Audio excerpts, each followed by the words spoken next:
Afterword, one who has finished my memoir may feel compelled to inquire about the elephant in the room. In the event that we live in an objective, moral reality where there are good and bad things according to fundamental law, is journeying in the great unknown and interacting with its entities a morally good or bad thing to do? Or in the case of there being no objective moral reality, is it all just noise without inherent meaning? These questions and the paths they go down have kept me busy thinking most of my life, but have also brought me peace and clarity in my continued existence on this plane. We can start with the biblical implications of the great unknown experience. Through a Christian lens, this whole story of mine could look ugly. Just as Adam and Eve did, I have eaten the forbidden fruit of knowledge, tempted by the snake deity, who was Satan in disguise, and am now damned to repent in hell, which perhaps is just future earth. I've read up on ideas about how these symbols/archetypes relate to the power trips in the great unknown and consequent religious concepts, but the question remains about whether these powers help one go down the right or the wrong path. I see three clear possibilities. 1.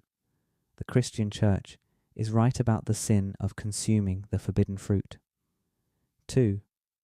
The Church is framing a real sacrament as evil so as to keep the knowledge and power for themselves.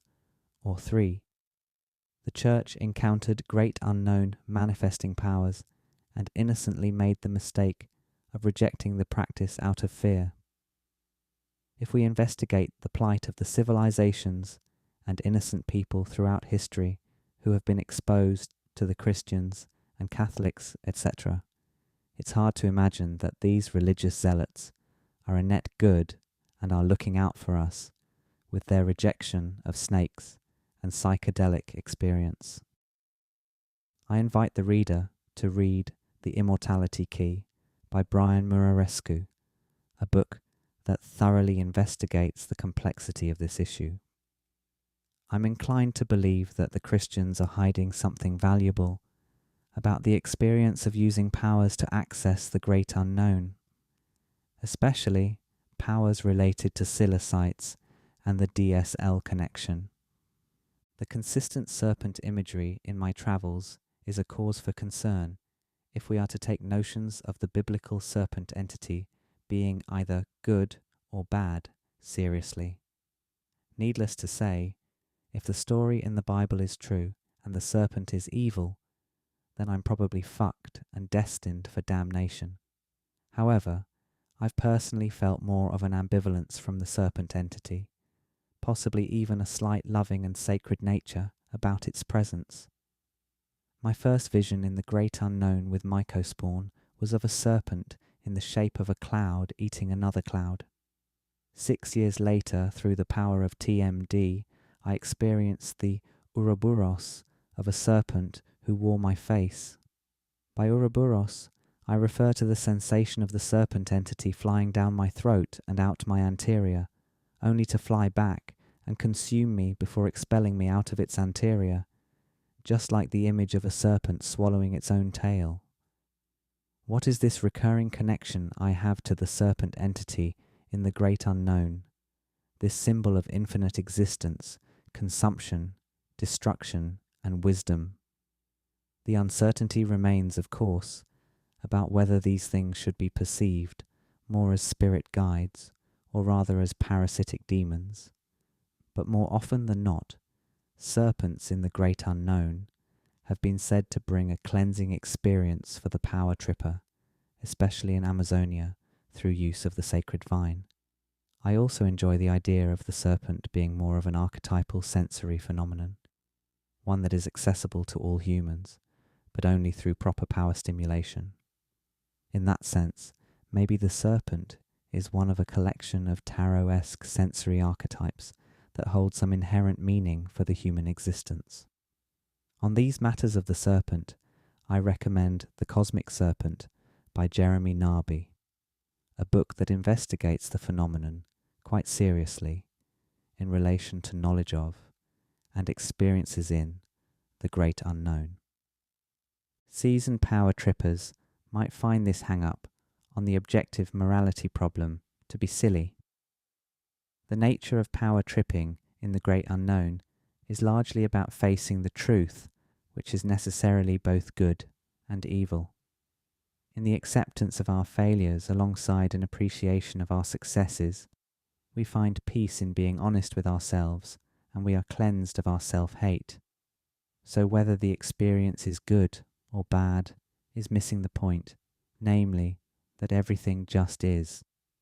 So I believe the general consensus among the greater power tripping community might be that I have just interacted with different kinds of entities on a plane they may or may not call astral, and these entities hold energetic implications within our reality and dimension.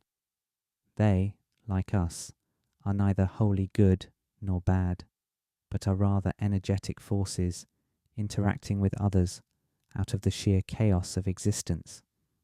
Entering that space and cleansing one's mind then would surely be a good thing, and so long as people are responsible in that realm, they can reap nuggets of wisdom and live acceptable lives.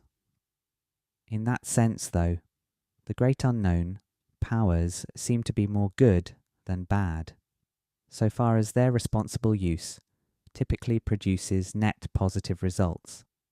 But the reader might still be hung up on the devil delusion, my first fear that I had died and my soul had been stolen by an ageless wizard demon. After being betrayed by Silencites in the great unknown like that, and in conjunction with the serpent experiences no less, why wouldn't I think myself doomed?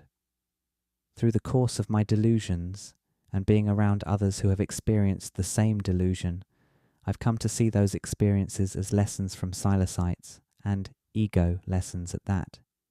Each instance of delusion seemed to be a response to my audaciousness with my power consumption, and it was as though the great unknown needed to say to me, "Oh, normal reality is too boring for you. You just want things to be crazy all the time. Why don't we try that out for a bit, huh? See how it goes?" So maybe the devil delusion is a mere trope of belligerence, hedonism and greed, such as with the tarot. I would say the devil delusion, or devil archetype, can be considered separate and unrelated to my serpent entity experience, namely, because the serpent didn't come up at all during the delusion, and the onset entity I encountered during my first devil delusion looked more Hindu, standing on one foot, wearing a pointy mask. The Christian lens can make any of this look bad, but in the event that they are wrong, perhaps this is just an aspect to reality that people can participate in that is just, I don't know, a little more interesting. In pushing the boundaries that I have, I've made peace with the ups and downs of my journeys, and am happy to only journey in the great unknown in careful doses in remote locations, for I find my perception of that realm rather poignant these days, even with the smaller doses. I cannot ever prove whether my path has been the right one or not, but I know I must live with the conviction that I have lived an incredible life of mystical experience. If the afterlife judges ask me why I fell for the mycospawn and the serpent entity, I will give them a run for their money, and I will ask them how exactly they thought I should have gone about it. And why would I have blindly followed an ancient problematic text I barely resonated with, instead of going with my intuition and gut feelings with powers and the great unknown?